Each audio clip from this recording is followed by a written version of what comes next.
Hello, welcome back to the Align podcast where we talk all things health, wealth, and relationships. I am Molly Rubish here with my co-host Anna Goff, and we are so happy to have you.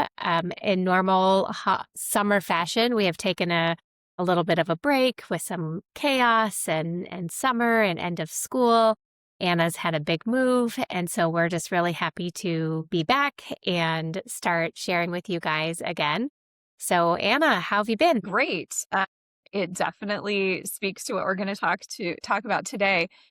With the move, I did sell my house, buy a new house, and it's a new build. So everything that goes along with that. And summer, kids are home. And so, as we know, that creates another level of chaos and both good and bad with kids home, and especially being a single parent, that can be a little bit tricky. So I'm good. How about you? I'm good too. It's almost like this time of year is similar in feeling around the holidays. It's not as hustle and bustle, but it's like, wait, what day is it? Where are we in this time warp? And I've talked to so many other people that are like, I'm busy in a non-busy way. I'm productive in a non-productive way. And I'm just kind of floundering, but then it's also pretty cool to be able to spend time with kids or slow down. So I think no matter where you are in your journey, just give yourself grace because we're all feeling it, especially with the high temps and the 4th of July weekend. So I'm happy to just kind of be here with you and be able to talk about what we're going to talk about today, which is divorce is been ranked in number of studies, the number 2 most stressful life event that you can go through. So I've come across 2 different studies, but one is like the real famous one, the Holmes-Rahe Social Readjustment Rating Scale, and death of a spouse is number 1, divorce is number 2, and then it's followed by marital separation, jail, death of a close family member. But then there's another one done by the University of Hospitals in Cleveland, and it rates divorce as number 2, but number 1 is death of a spouse, and then number 3 is a big move. And so Mhm. according to that data, I really feel like divorce is kind of wrapping all 3 of those things up in one because there's major grief around divorce, then of course divorce, and then the third is sometimes we have to leave the family home. Yeah. So it's Yeah. You go and I ahead. talk to a lot of women who are going through divorce or separation. And one of the things that a lot of our clients say is they want to stay in the house for the kids, right? And they don't want to uproot them. And what I found in my situation is it wasn't so much that I wanted to stay for the kids. It was like I could not add one more thing to my plate. It was so stressful going through the divorce. The unknown, I think, is the real scary part, especially for women who maybe didn't earn the most in their family or stayed home. Like, what is my financial future going to look like? How is this going to shake out? How are we going to pay for the legal fees? What does my future look like? And until you know that, it's very hard to try to figure out what the next move is. Do you stay in Yeah. your current house? Can you afford to stay in your current house? Do you need to move? And where do you move? Is your partner going to want to stay in the area that you're in? There's just so much unknown. And I think that that really contributes to the stress overall of this situation, of an already super stressful situation. Yeah. I have a client that she's really adamant that she wants to stay in the family home, and it's so important to her and the kids, but she cannot afford it without the support. So it is that really trap situation of, can I afford it? But I don't know what child support's going to look like. I don't know what the divorce settlement will look like. How would I then buy him out of it? So it becomes super messy and extremely complex. So, my advice is to really help people talk to their lawyer, of course, and see if they can get some of those numbers, but also recognize that sometimes leaving the home is part of the process. Hmm. And it is part of moving on because some of the houses that we buy are because we have dual incomes Right. and we can afford it with 2 people, but we can't necessarily afford it with 1. I moved into a rental and I downsized significantly from my house, and I loved that space. And when I reflect back on kind of how I was able to heal in that space, I didn't have a yard to take care of. When the water heater went out, I would call my landlord. And so it was hard, but it also gave me such a breath of fresh air and an opportunity to rebuild and then decide where I was going from there. Yeah. Yeah, it's interesting. When I went through my divorce, I decided to stay in the house. And then after everything kind of shook out, I was like, you know what? I really don't want the yard. I don't want the maintenance. I don't want the extra. I lived in a house that was a little bit older and it was going to need a new roof and it needed repainted and all of these things. And I was like, you know what? I don't want that. And so, really looking at what you wanted when you were married versus what you want as a single person, that can be completely different. And so, I just moved into a brand new townhouse and I love it. I do have a tiny yard, but I don't have to deal with it if I don't want to. And, just getting rid of things and purging and moving into a space that feels like your own, it really does it is cathartic, or it was for me anyway, to say, like, this is my space. And you don't realize how much energy can be held in a home that you shared with your partner that you're no longer with. Ooh, that's a really good point too. It's just kind of like moving on. So how long did you live in your family home before you have transitioned to this house?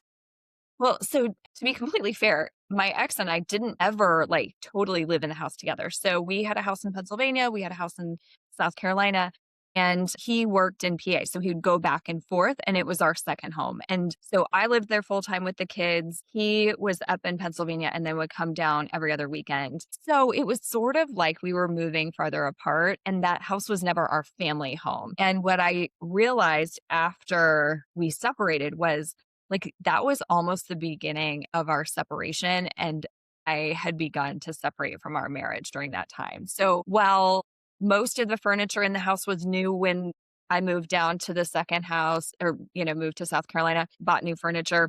So that didn't have like a grip on me, but it was a house that we bought together, the neighborhood, all of those things knew us as a couple. And so it is kind of nice to be in a completely fresh space where you can decorate it the way you want. It wasn't furniture that you picked out together. It wasn't a home you picked out together, So, yeah, but we didn't ever really totally live in it together, which Okay. I think helped. Yeah. Yeah. Well, and so, moving is number 3, according to the one study, but grief, loss of somebody that you love is number 1. And now I understand that death is permanent, but when we talk about grief around divorce, this is why I feel like it's 3 tied up into one because there's so much grief around losing the person that you thought you were going to spend your life with. And then there's grief around feeling like, what happened to these memories? We were supposed to grow old together. We were supposed to have this big, beautiful life and be grandparents and raise our kids together. So, do you have a lot of clients that are really suffering around the grief too of leaving their divorce or leaving their Yeah. marriage? Yeah, and especially if it's not their doing, if it's something that happened to them, so to speak, if somebody was cheated on and they're looking at their, there was an alcoholic situation, something where they feel like they were out of control, which is pretty typical in a divorce, I would say. And they feel almost like it's happening to them. Like my world has been turned upside down. This future that we thought we were going to have is no longer here. And in a lot of ways, this is coming from someone who's been through a lot of death in my lifetime. In a lot of ways, this is harder because there is that finality. And when somebody dies, you know the outcome. You no longer get to speak to that person. It's over. It's done. And with a divorce, it can feel like a death or a grief over and over and over again because it's the initial grief of the separation. Then it's the divorce process, which attorneys can make harder. It can make you very angry and really vulnerable and really hostile for sometimes for years. And so that's another set of grief. Like, how can somebody who is the father or the mother of my child treat me this way? I can't believe this is happening. And then when there are new things, like when a new partner comes into play and then they're introduced, that's another set of grief. When you have to move, that's another, piece of the grief puzzle. And all of these things, when you're sitting at your first musical concert or graduation or wedding or whatever. It's a piece of grief that keeps, getting opened. And that happens with death too, where you're like, oh, I wish my dad was here to walk me down the aisle, or I wish my brother was here to see this. But when you have to grieve and then sit next to that person or in the next aisle over from that person Mhm. and look and say, I don't even recognize you, but we built this whole thing together and Right. now we can't even sit together. Yeah. It's so strange, right? Yeah. Yeah. I actually had a woman I support message me yesterday and she's like, I'm feeling so sad because my daughter, she's going through a divorce. They haven't lived together in almost a year, but their divorce is not final. She said my daughter wanted me to come watch fireworks with them. And my ex-husband texted me and asked me and invited me to come. And they are fighting. They are in such a battle over custody, and she still went, which was amazing. And she said, and the kids were so happy to have us both there and they're both watching the fireworks and all together as a family. And she's said that she's just grieving so much what her kids don't get to have. And in this particular situation, this woman didn't want the divorce. Her husband is the one that said he did, and he's the one that had an affair.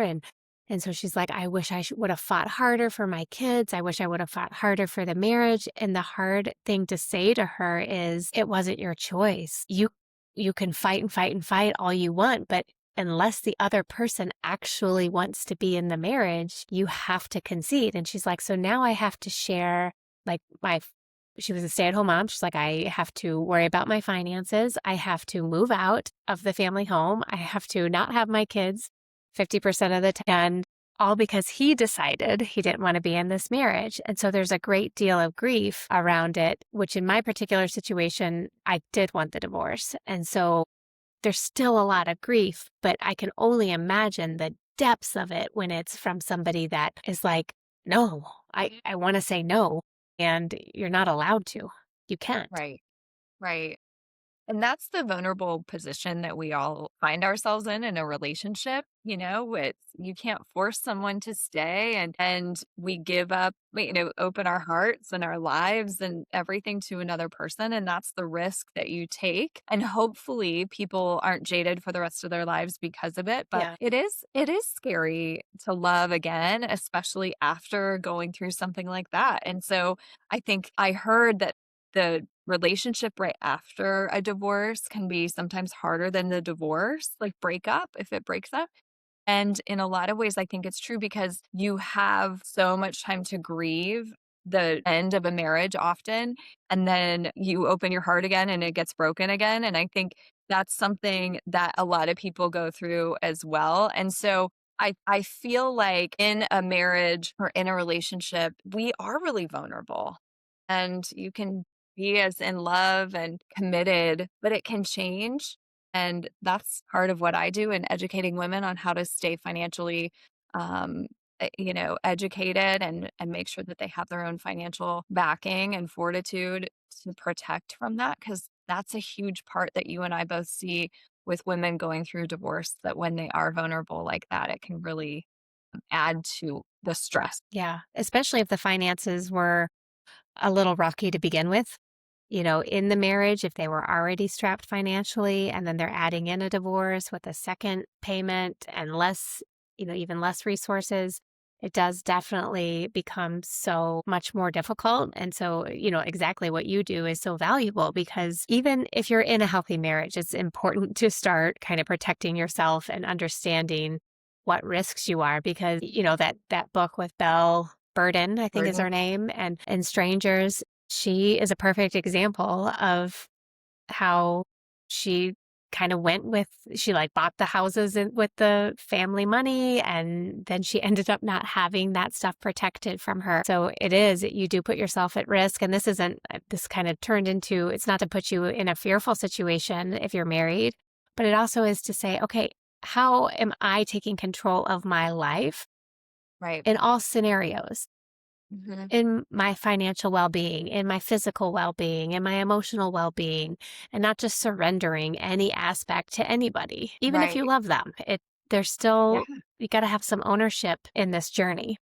Absolutely. And divorce is one of those scenarios where this can happen, but you and I have talked about this a lot too, but this is something else that I help people with, but the illness of a spouse.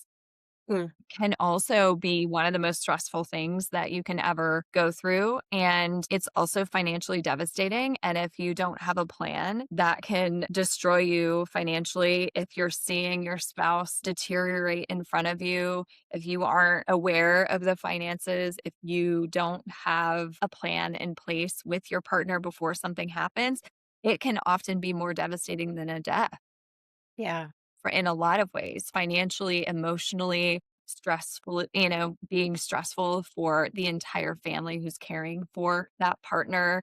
I have some friends going through that right now with Alzheimer's, and he is very young, and it is financially um kind of destroying their picture. And it's someone who is financially very stable, but I think that's another huge thing that we are seeing probably with our parents. I mean, I know that you lost your dad, but seeing our parents getting older, and we need to realize that we have that vulnerability creeping up even more too. Yeah, for Table. sure. Well, and my mom lives in assisted living, and so they've needed a lot of significant income to help pay for her life Yeah. post his death, and it's it's important to prepare yourself, and not only if you're going to stay married, but then what this looks like, to your point, if somebody gets disabled or if somebody loses their well-being.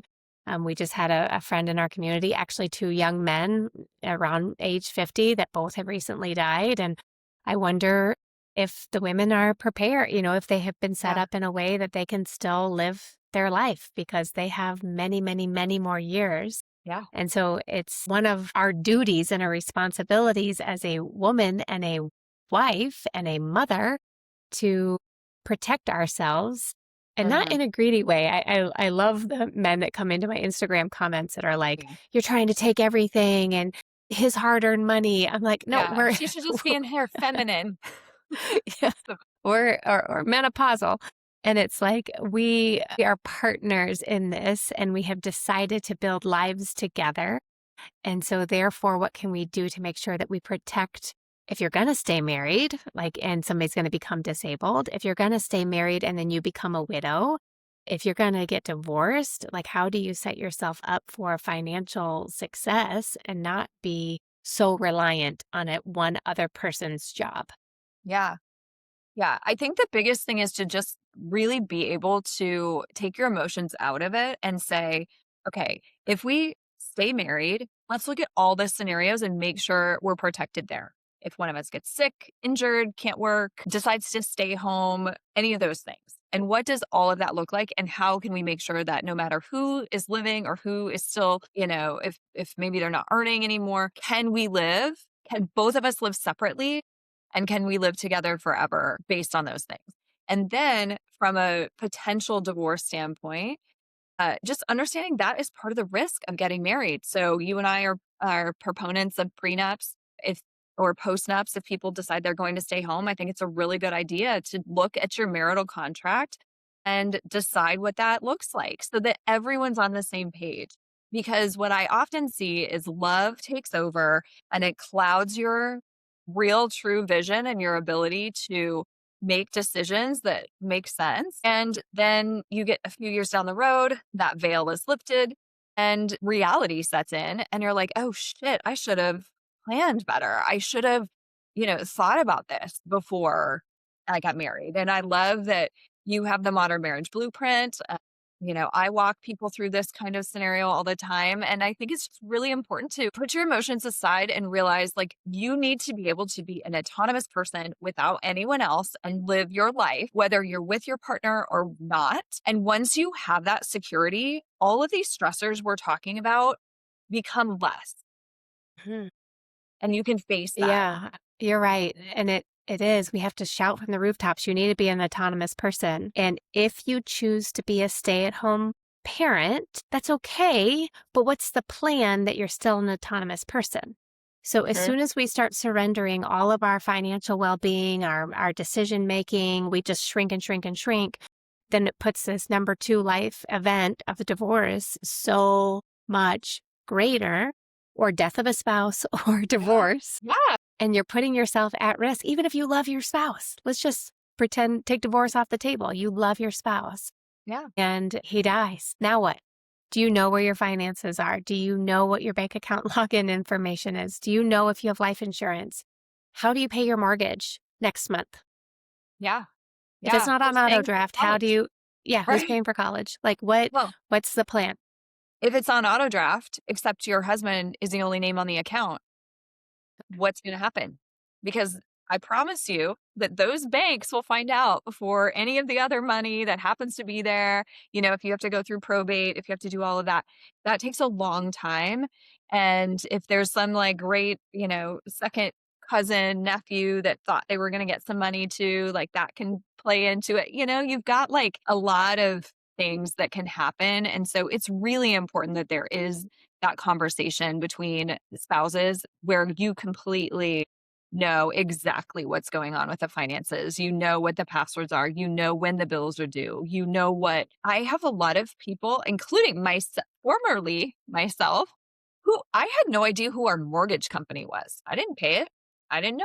I wasn't on that bank account. I had no way to even get into my ex husband's computer. I didn't have his password. I didn't have the logins to anything. I didn't know anything. I couldn't So have if paid he him. would have died, you would have been Yeah. yeah. I mean, I was the beneficiary on anything, on everything, but I wouldn't have even known where to start calling to say, hey, my husband died. You know, someone has to inform all of those people, the banks, that there was a death. If you don't even know what they are, you could have a lot of money just sitting out there waiting to be claimed. So yeah, I mean, this is definitely turned into wow, a wake up call on which what would be the first conversation that you would tell somebody? Let not even in divorce. If we just pivot it to healthy marriages, what would you advise some women to do today to start putting themselves in a better protected financial setting in the event of somebody being sick or dying Yeah. unexpectedly? Yeah. I think the biggest thing is to sit down and say, with your partner now and at a time that's not stressful, that you're not arguing, you sit down together and say, I would really love to go through the finances and make sure I understand exactly what we have and that you understand exactly what I have so that we have transparency and we can help build a future together. So I think the best thing to do is to set a goal as a couple where you can sit down, you can be very open with your finances, no judgment, right? A lot of times people will hide finances because they feel like they've made a mistake, like they're not far enough along, like maybe there's a credit card or something that they've been hiding. And I think the best thing to do is just say, we're no judgment here. We are going to just lay it out on the table and let's figure out what goals we have for our financial future. And then make sure that you have a password. I actually have a friend that he started like a password app that is a little different than what is out there. So if anyone's interested, send me a message and I'll forward the info. It's super like very in depth. So I think it's really great. But make sure everybody has passwords, knows where the accounts are, knows when the bills are due, and that there isn't anything hiding. But I love the goal setting because I think then that takes the tension out of the equation where couples can really just say like, let's build this life together. And whatever Yeah. happened in the past, we can put that in the past.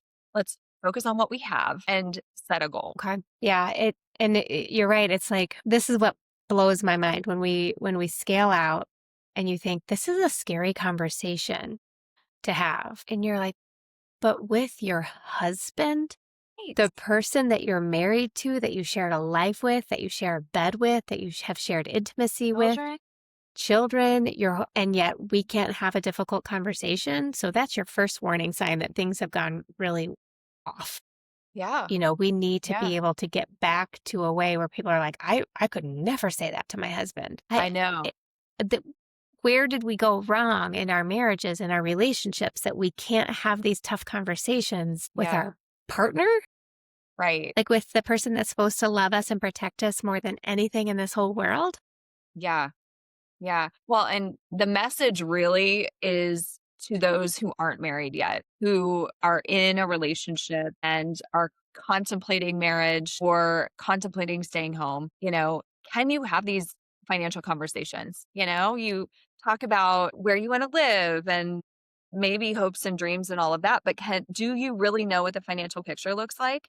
And if you can't sit down and be completely transparent with your partner, you have no business being married to them. There should be no secret. There should be no feeling of control that one person can control the other person financially. I see that so often with the women that I work with, where it doesn't matter if they're making $50,000 a year, there is control Yeah. happening at every stage. And if you don't feel comfortable with your partner having complete transparency, now there's a caveat to that, but complete transparency, you should not be married to them.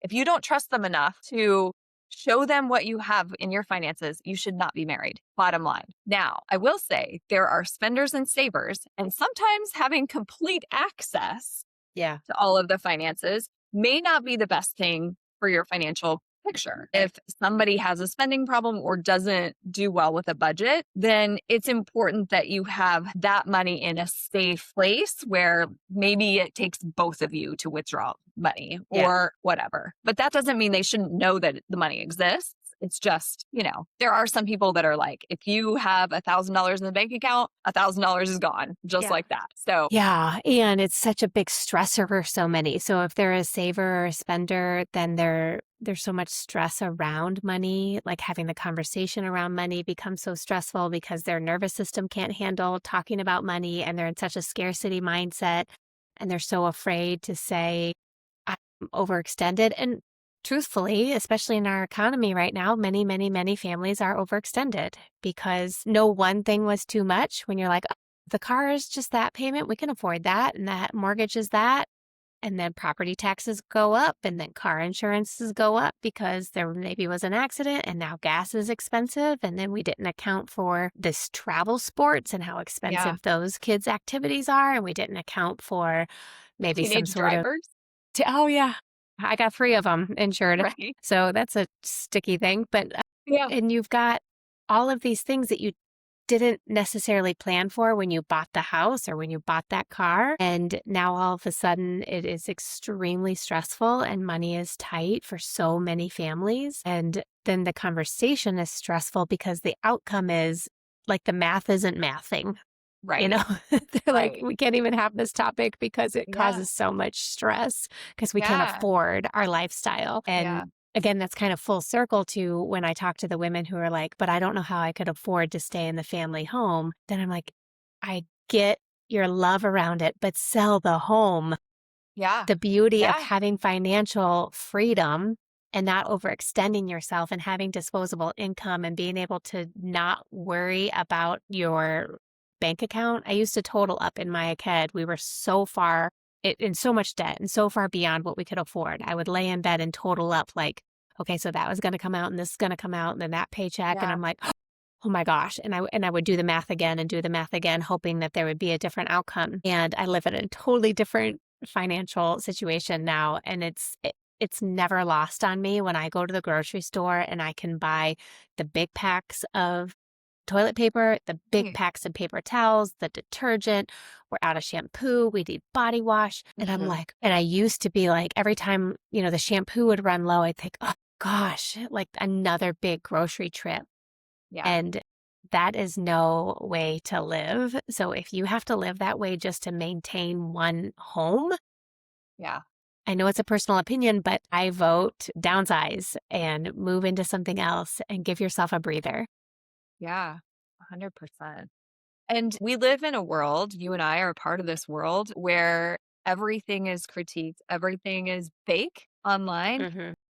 You're on Instagram, you're on Pinterest, you're on all of social media with everybody selling you the next new outfit. You must have this fit, Right. the latest drop from Target, the latest, whatever. Your house must be curated and perfect and it has to have this and this and so it can be really hard when that's what you're feeding yourself to feel like you are letting yourself down, your kids down, your friends down, like people are going to judge you. Here you are divorced and now you have to move and maybe you have to sell your big fancy car and maybe you Hmm. live in, you know, an a different neighborhood that's not as nice or whatever. But I will tell you that if you can let go of that ego that's around that, which is really hard, really being able to take that time to figure out who you are and what you Yeah. want and kind of go back to who you were before all of that stuff kind of infiltrated your life and created this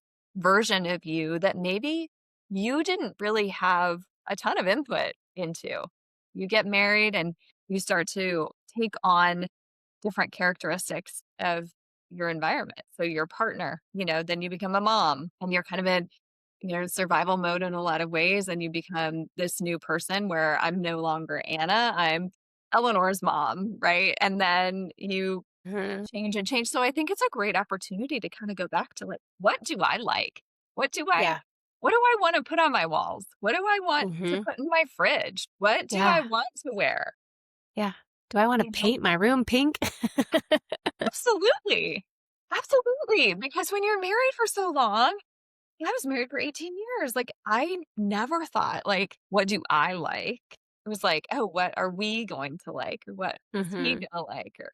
So Yeah, and that's it almost can be a different vibe if it's your own home and you're divorced. It can be any vibe you want, but it doesn't have to be so structured and like, I loved that rental because it was a little odds mismatched and it just the pressure was off for it to be yeah, perfect. yeah, So we can kind of embrace all of these chapters and kind of close it all full circle if you're going through a divorce and it is a really stressful event and there are these other things around the grief or the moving, you can find a way to make it doable, livable, figure outable, and not so heavy where it cripples you into just dying by holding on to all of this misery. Like we're living proof that there is a big, beautiful life waiting for you on the other side. And I mean, I know it's not easy and it's not a straight road, but it is survivable. yeah. Yeah, and while you're going through it, there's really no shortcut to get through the grief, no matter if Mhm. it's death or divorce or whatever. You just have to do it. You have to get through it, but feed yourself with healthy things. Read, journal, reach out to a coach like either one of us that can help you through it. Spend time with friends, get a good coffee that you love and enjoy that. Like little things, go to a yoga class, exercise. Like if every day, if you can just do a little something that fills your cup, you'll look back in 6 months or a year and go, "Oh my gosh, I remember when I felt like I had an elephant sitting on my chest and I was just panicked constantly, and I don't feel that anymore." And you'll be so proud of the journey and realize how strong you actually are. I feel it. I feel that. Well, on that note, I think we will sign off for today and just leave you with that. But thank you so much for being here and tuning in to the Align podcast. And if you liked today's episode, please like and share. And we will see you again very soon. We'll try to be more consistent. Summer's here, but so are Yes. we. All right. Thanks so Yeah. much. Have a great day, Thanks. everyone.